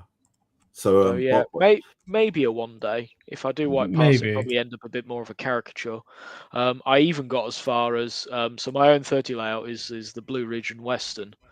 Even got as far as having a design made up so that it was flying letter versions of Blue Ridge. Yes, because everybody knows the flying letter of the Rio Grande, but White Pass also had its version. So I was just trying to find a sort of halfway between, because one thing I like about international modeling is it feels much more much easier to do the proto freelance option. There were hundreds of private companies with their railroads, so just adding one more won't hurt. It's like I thought for a fictional livery for the S160 would have been quite good to have the same font but Rapido trains on the tender. And like Flying Herald, well, that could be interesting. A good rejected livery, perhaps, but does it need to be yellow like the vans? Rapido wagon number 3 is not yellow. Only we haven't seen it yet, so that's not fair. Haven't you? I'm sure. Is it the 7 plank? It was definitely in the video. It is a 7 plank. It was definitely. I do know the one then. It's the with the diamond. Yeah. Yep. It looks like the wagon that's saying the C word that doesn't. Yeah. Yeah. What do you mean? Jacob's Crackers. Everybody knows it's the Lunt wagon. Yeah, Jacob's Crackers. It's just that shape just makes me think of A Grand Day Out, where he goes, "We've forgotten the crackers. We've forgotten the lumps." Goes, yes. Oh no, yeah, we're still going. We're still going. We spoke about TT and everything, but we did speak about TT. And we asked TT questions, I'm not lying. and no one was here to answer them. We specifically asked you for answers to our TT questions. Yeah. Right. Should we move to the last slide? The grand ridiculous finale of something that's never going to happen, but I just think really captivates me from Hinton Subdivision. The Norfolk and Western. Norfolk and Western. I didn't know you had a thing for the Norfolk and Western. So it started with a local model shop had no, surprisingly. So a local model shop. I thought you had a good ogle. Lots of VHSs, and there was one VHS tape of 1218, the A class, returning home at Roanoke and its tour along that. And I thought that these are great. So most people get drawn to big boys and challengers, but for me it was the Norfolk and Western, again for the same sort of east-west thing, being a bit different, I guess. But yeah, seeing what these locomotives were originally used for, the coal drags in West Virginia. So on YouTube there's some clips of just these really long trains, and so the Y6Bs, these 2882s. And then you've got 2 on the front, and then 2 on the back as well. Not that Oh, cheers, Tom. To be honest, Tom, you'll be absolutely fine, because this Norfolk has no really, really tiny diesels. I would tiny doesn't exist there. I would go to Norfolk regularly if they had Y6Bs there, but alas. But yeah, I just thought it would make a cool layout. Might not be the most operationally interesting, but just having the really long trains, just slogging it out full power. Well, if you're into roundy types of layouts, it's perfect. Well, that's what I mean. I'm not generally. I haven't had a roundy layout since I was 12. So time to bring it back. For this, just for this, but it would have to be like 20 million meters long, so you could have a realistic coal drag behind it. It's not really relevant, but if I was to build a roundy, I kind of think it's going to be 00 this time, because there's just loads of pretty things being made in 00 these days. But I guess I looked at foreign stuff because it was pretty British stuff wasn't available as much at the time. I suppose the other thing that adds to the legend of Norfolk and Western is obviously O. Winston Link and his photographic record of it. Yes. And the fact that they are groundbreaking photos for their time. They're just technically just amazing. I'm also a little bit sad that the photo you found here is not one of his. Because it's no. Although there are so many good photos of his. Although it was so detailed and a large file that I had trouble sending it across originally. Oh no! That's how good of a photo it was. So I thought it was appropriate, but also it just shows the long coal trains, which I don't know if Winston Link's photos as much. But interesting that my first exposure, punny, to O. Winston Link was an article in Model Railroader making models of the photographs. Yes. There's another modelling idea for people. In case you're not familiar, Ogle Winston Link was a photographer who, in the mid to late 1950s, so he was from New York, and his profession was photography. But at the weekend, he would actually go and spend his own time and money on film to go down to photograph the last standard gauge steam-worked railroad in America, which was the Norfolk and Western. And in the late 1950s into the 1960s, he photographed it extensively, but he would photograph it mostly at night so he could control the lighting, with many, many flash bulbs needing to be set up, sometimes taking up to 2 days to set up for a single photo. Oh, but wow. he would also write to people in the vicinity and set up cameos of life, because he knew that once the steam trains had gone, the life in that way it was in America at the time would change.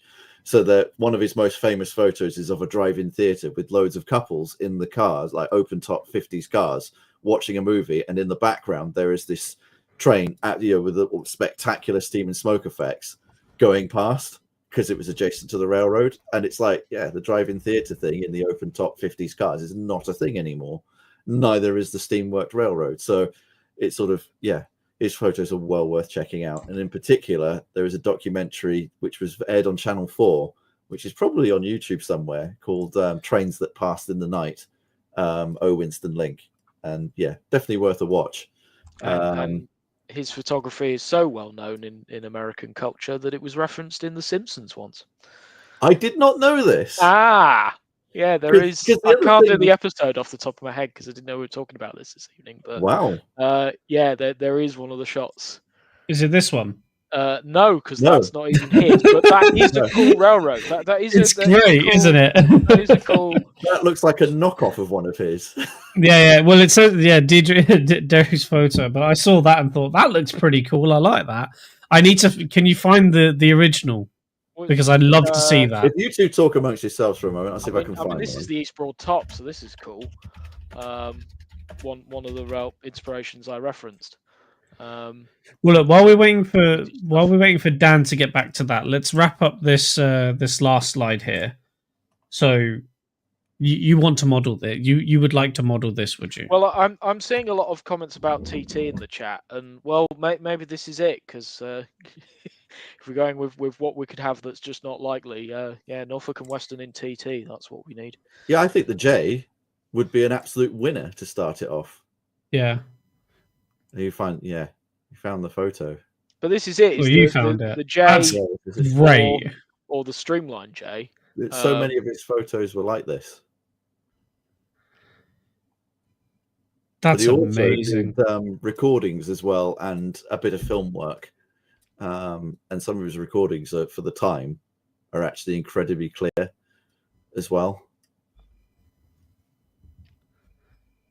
Wow. Yeah. Anyway, there you are, James is gawping. So we've established that the one gap in the market is Norfolk and Western in TT. That's what we want to see. Yeah, come on, Hornby or somebody. There must be. I mean, actually, that is a point because Broadway Limited do them in HO and N. But with hefty price tags that come with it. So again, it's that thing of it's cool, but it's a lot of money for a win. Yeah, and I guess the other thing is that the most sort of prolific Norfolk and Western engine is the J, obviously because of 611, and Bachmann do that in HO and N as well, I believe. Yeah, there's other manufacturers that do them as well, but it's interesting because every time I bring up Norfolk and Western, it always sort of moves on to 611 and things, but it's not really my thing. Yeah, I guess it's a bit like if we're talking LNER and Eastern Region, and someone's like Flying Scotsman. It's like yes, but they had D11 as also. Well. Yeah, but what about the 06? And with that, we've gone full circle back to the news. Here we go. Here we go. 06. I think the reason is that 06 would have required some other tooling. There's something about tender wheels or tender chassis that's slightly different. They did in N, but they haven't done. Well, this is it. If they can do it in N. Oh. Well, it's just a case of scaling it up, isn't it? But what I thought was so 475. I'm being asked about. That's the 480 that went straight into the digger, I believe. Scarface. Is that the video that went viral like 2 years ago or something, and somebody lost control of it or didn't change the right turnout, and it went straight into the back of the front of it. The smoke box went right into it. That was November 2022, and I actually traveled behind it in December 2022. So they welded it up and got it going again in record time. That's insane. Yeah. Oh. So this may be a hot take, but yeah, I prefer the look of 475 to 611. Yeah.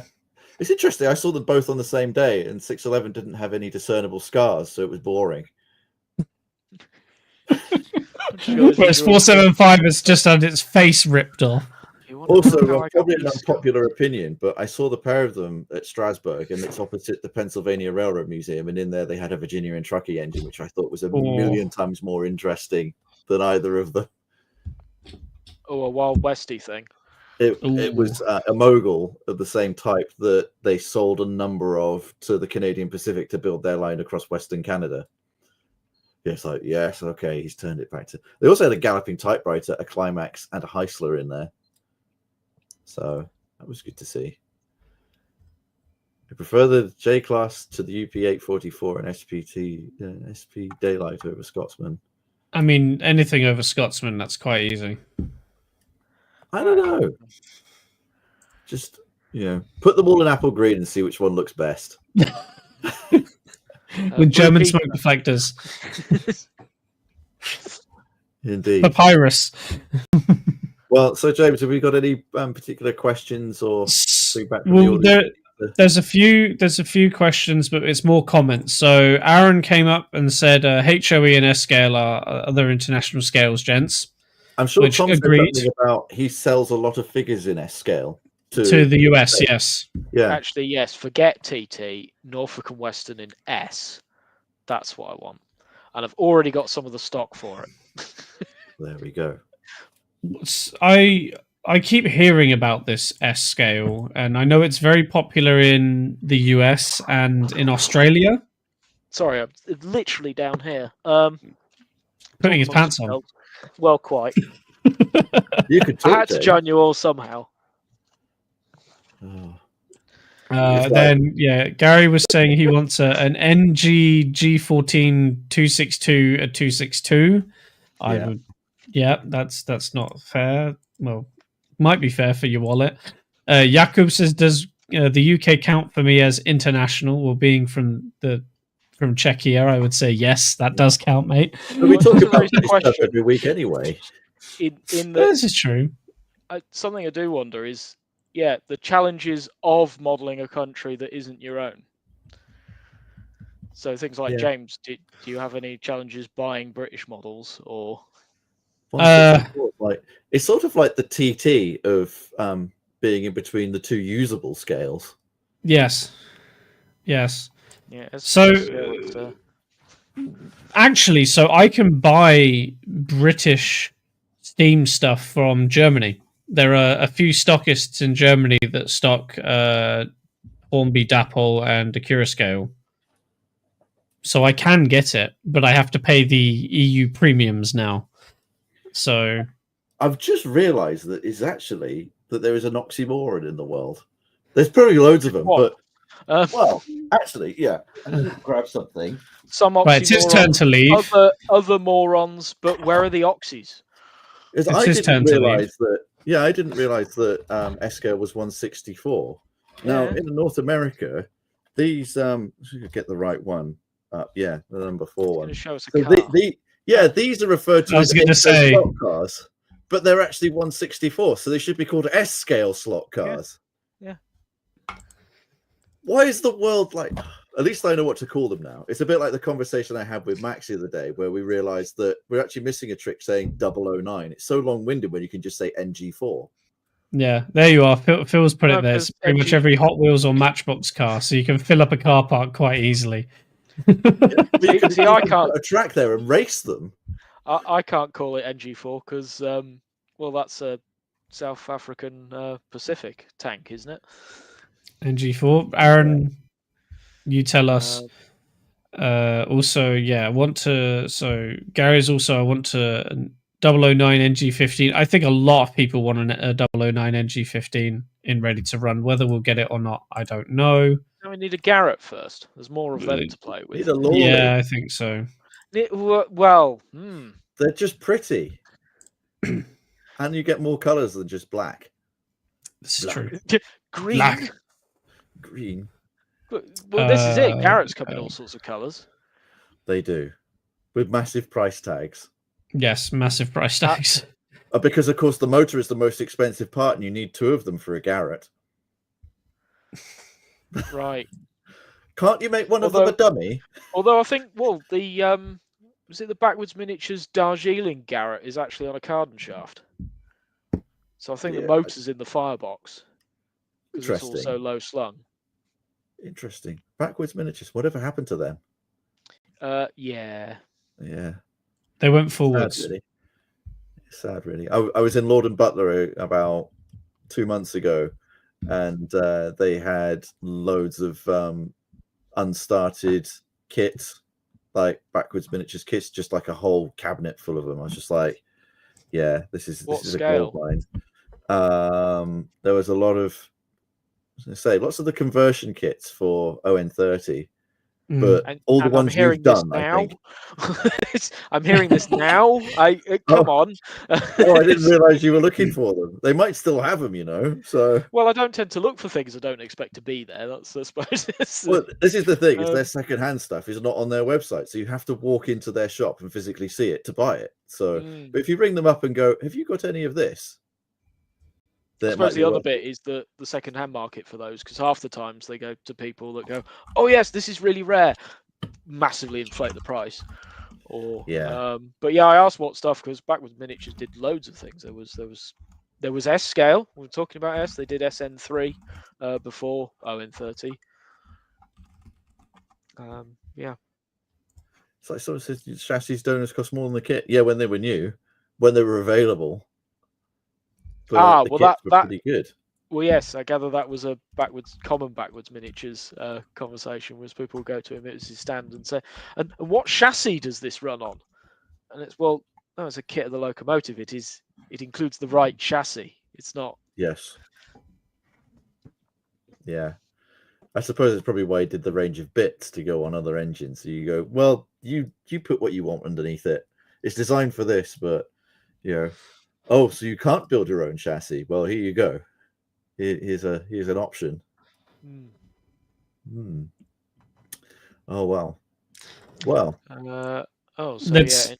Yeah. Quickly get through these last two or three. So, Aaron, if this was the entire point of the stream. Well, let's just turn it on its head and go. Something. If you could model something that you haven't mentioned tonight that you'd do, what would you pick? And you're not allowed to say something we've already talked about. But I've said so many things. Darjeeling. None of those. We've literally just mentioned it, so I'm saying that. Honestly, I think the Darjeeling would be cool. Okay. Max? Stolen it. Yeah. I mean, there is I've forgotten the name of it now, the colliery layout railway that actually has some Darjeeling bees on it. I've never seen modelled. But I wouldn't do that. Interesting, because neither of you have gone mainstream and gone, I'll just do the hearts. You can get all the stuff, and I'll just do the hearts. I'll do it there once, and I'll just do it all. The other HO? Of it. No, well, the hearts is a difficult one, because I had it all booked. I was going, and then there was this virus thing. I had the same thing for Graubünden, so I'm still envious of your trip, because I never made it. And the final kicker was that the steam train I was booked to travel on actually ended up running in the end. It did a reduced journey, but it still ran. So it's like, mainline steam in Switzerland. That would have been fun. But yeah. Anyway, I think my answer would probably be Indian broad gauge. That seems like a fun thing to dive into, because everything would be really bizarrely painted and bullet nose WP Pacifics, and I wasn't going to be obtuse and say, I want to do the Patiala State monorail trainway. Of course you do, Dan. Stop lying. Stop lying. Okay, so Peachy's asking, seriously, what happened to TT in the US? Isn't that where it was born? So that's Tabletop 120, which, apparently is getting a rebirth here. That's correct, yeah. HP Products started it all. But the thing is, they have S-scale to kill it off. And S-scale makes much more sense. Maybe that's it. TT and S got in a fight, and S won. Especially because O-scale in America is Lionel, which is Gopping. 3-rail. So it's not really an option. I don't know. Okay, there was Atlas, wasn't there? Is that still going? The Atlas 2-rail? Scale. But the point is, not as popular. It looks a bit odd. It's not quite. It's not HO. I think the problem with with the States is they have the ultimate scale combination of it's just correct. HO is correct and everything's correct, and there's lots of stuff for it. And well, yeah, because isn't American O really wrong? Because it's 1/48 scale. Yeah. It actually means that the track is, because I think I worked it out in that you could use 32 gauge track for Australian broad gauge, 5'3". Yeah, sort of closer to that. Then you could have an R class. Yeah. Could that be my answer? Or yeah. What is the? I'll just have to check now. You're just going to do, is it Heelville? No, I don't want an R class. Is it the J? The 280? Yes. Yeah, that's yes. Because I remember that featuring in the VHS of Scotsman going to Australia, and it was the J with the red smoke deflectors. I thought that you don't remember it from Trains? I'm sure it was in one of the sessions we did on Trains back in the pandemic days. I think that was something else, but yeah, okay. And that 460 looked like a bit like a Jones Goods, but broad gauge. Because another one I've not mentioned is, oh yes, I do remember now. Yeah, another one not mentioned was the Mason bogies of the Denver, South Park and Pacific Railroad. I think that era just gets overlooked. Too many K classes to eclipse it.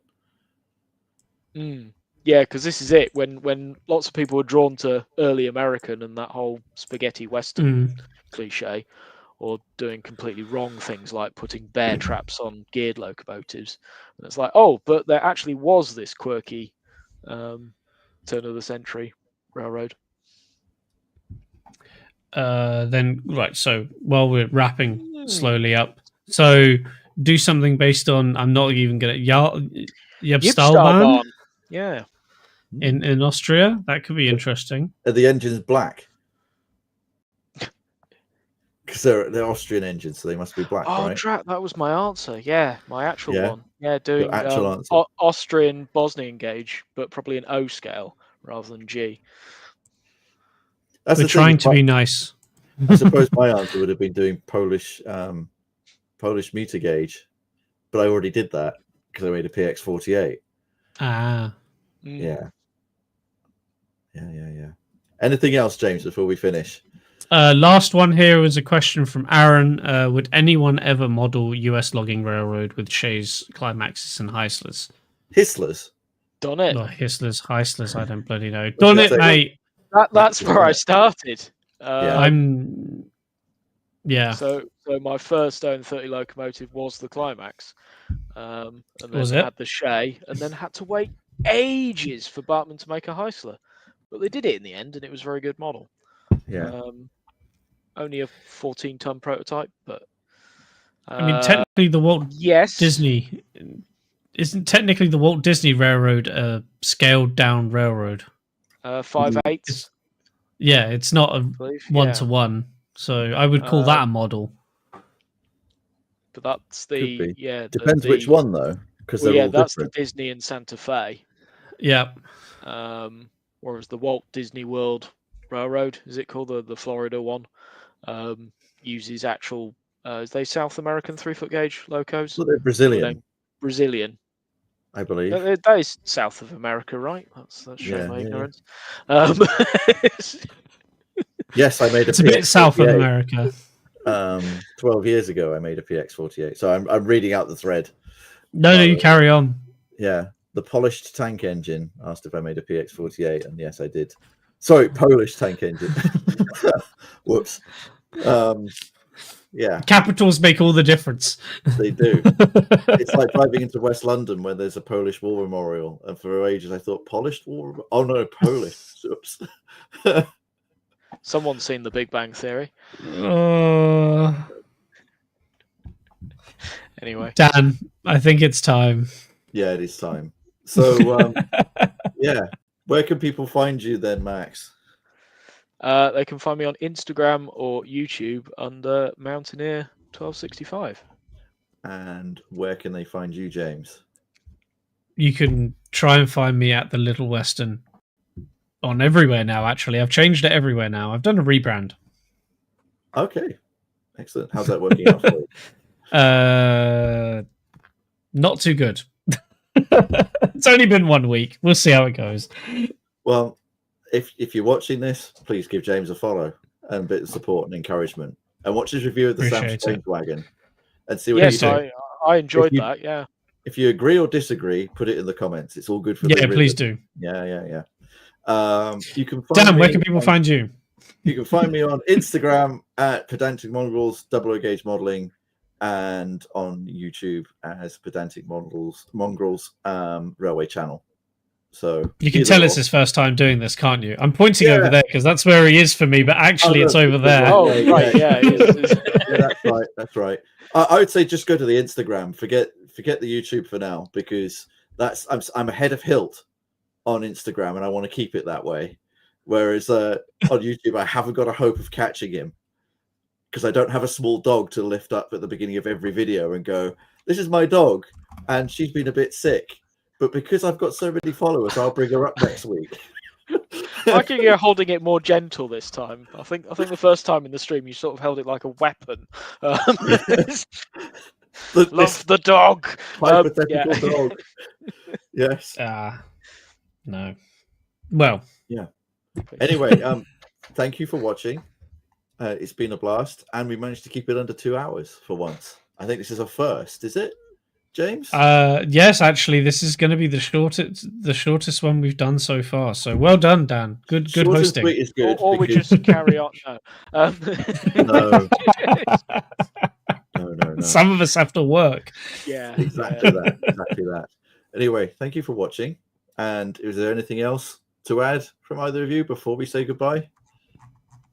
No, but let us know in the Discord if you enjoyed Dan's hosting, because literally before the stream we decided Dan's going to lead this one, and I'm just going to sit back. So expected to have a quiet day to myself, and then I had a text from Hylt saying, "I've got to go," and I don't know what he was doing. I think he was like tending to the allotment or turning a farm into a croft, or I don't know, getting a model tractor and going on his layout or something. I don't know what he was doing today, but it seemed really dramatic.